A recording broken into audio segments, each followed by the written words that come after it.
always wanted to see Andy Samberg in a dark comedy, but I never knew it. I'm gonna hear him say fuck for the first time. What's up? You're with Sam. Steph, And we're the movie Budz.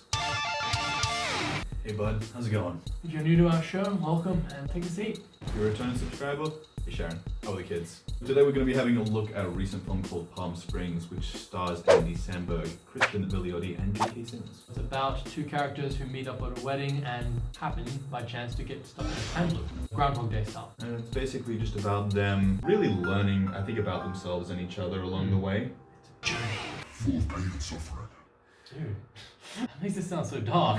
Brutal. It's not untrue, but still. There are some pretty dark moments. Nice.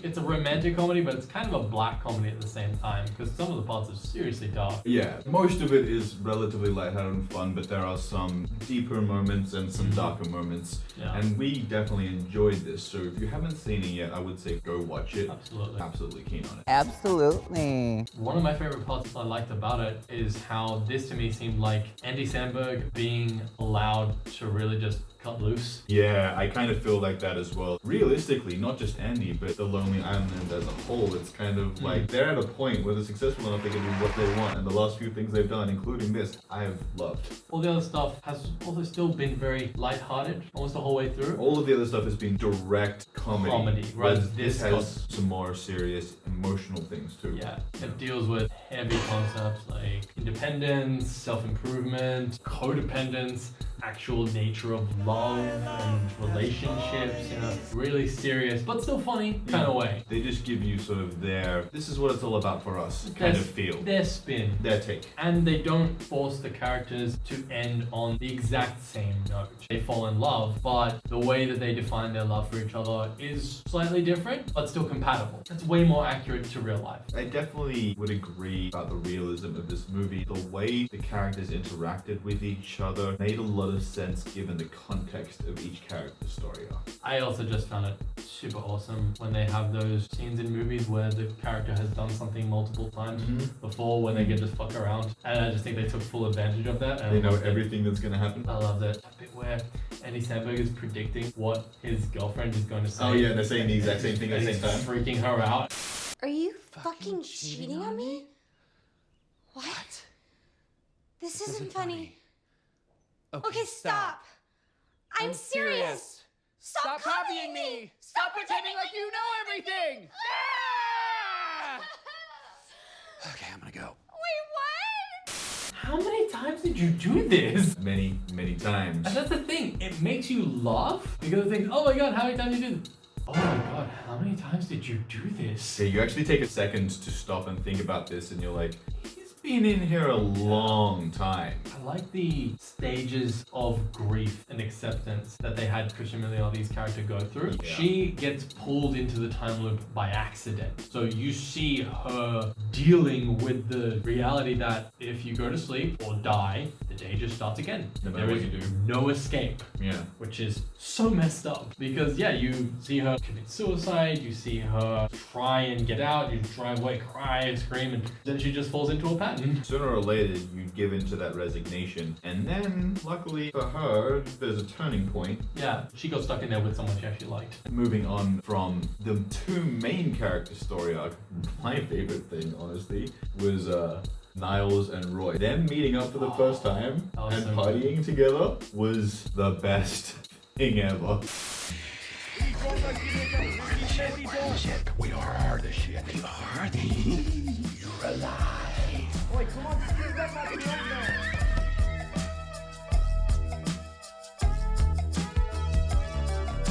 I feel like they were really able to just go for it. Just make it as dark or as deep as they wanted and then still bounce back onto the joke and not have to worry about people not finding it accessible because fuck you, it's the Lonely Island. And trust me, you've always wanted to see Andy Samberg in a movie like this. Whether or not you know it. And that was my take. Before going into this movie, I wanted to know as little about it as possible. All I knew was that Andy Samberg was in it. It was basically a Lonely Island production. That was it. I'm like, yeah, let's watch this now. I'll find out the rest as we go. You son of a bitch! I'm in! Honestly, even when I found out that it was like the dark comedy, I was literally like, I've always wanted to see Andy Samberg in a dark comedy, but I never knew it. I'm gonna hear him say fuck for the first time. Wait, did he? Yeah, I did. Oh, okay. Yeah. I just wanted to hear Jake Peralta like actually swear.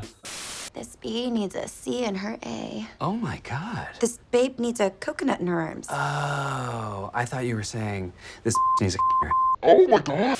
I think that I just swear so much that I skip over Yeah. when other people do it. You don't register it, especially when you're an Aussie. It's just part of the language here. Straya. I totally just don't remember any swearing in this movie at all, and I'm pretty sure there was lots. No, there was heaps. There you go. There was definitely heaps. So, oops. That was a fucking fantastic movie. 10 out of 10 would watch again. For sure. I would definitely watch this again. I would recommend it to friends. And I'm really hoping that it actually does really well because the last Lonely Island production didn't do so well and it really deserved to. For the record, if you haven't seen that, it's called Popstar Never Stop Never Stopping. It's amazing and you need to see it. I need to see it. You need to see it. I Yeah. can't believe you haven't seen it still. Why haven't I watched it? That's a good point. Yeah, man. This is your fault, not mine. You failed as a caregiver. Wait, hang on. So in this situation, I'm your caregiver? Yeah, pretty much. Are you elderly? Disabled? No, I'm young and spry. But you're disabled. No, Then why am I your caregiver? because I'm young and you're old. That doesn't make sense. If I'm the old one, shouldn't you be the caregiver? You are like my mentor, and you failed me now. I'll take it. Yeah. Hey, So- this makes you Batman and me Robin, so you should be happy. Yeah, but old Batman. Yeah, pretty much. Like the Dark Knight Returns. You still got some fighting. You know? Oh, okay. Thanks. I Yeah. appreciate that. Yeah. No worries, old timer. Honestly, I hope you had fun with us for this review. We had fun watching this movie. Let us know in the comments if you want us to do Popstar Never Stop Never Stopping because it's a fantastic movie. Shoot us a like, a comment, and subscribe if you can. Makes a big difference to the channel, honestly. So, thank you for watching. It's been Sam. Steph. We're the Movie Buds.